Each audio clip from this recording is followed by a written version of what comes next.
শ্রেণীর ভ্রান্ত হুজুর থাকবে, যে ভ্রান্ত হুজুর আপনাদেরকে ভ্রান্ত মাসালা দিবে, ভ্রান্ত ফতোয়া দিবে, তাদের থেকে সতর্ক থাকবেন। কখনো কোনো হুজুরের অন্ধ অনুসরণ করবেন না।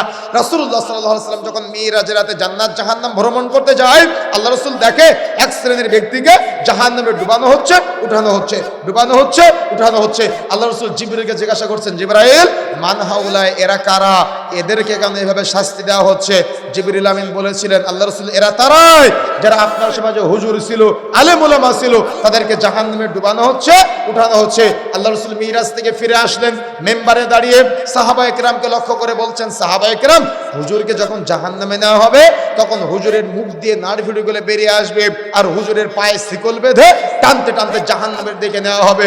তখন হুজুরের অনুসারীরা হুজুরকে বলতে থাকবে, হুজুর আনতা তা'মুরুনা বিল মা'রুফ ওয়া তানহাউনা আনিল মুনকার, হুজুর আপনি তো সৎ কাজের আদেশ দিয়েছিলেন, অসৎ কাজের নিষেধ করেছিলেন, আজকে আপনার কেন এই অবস্থা?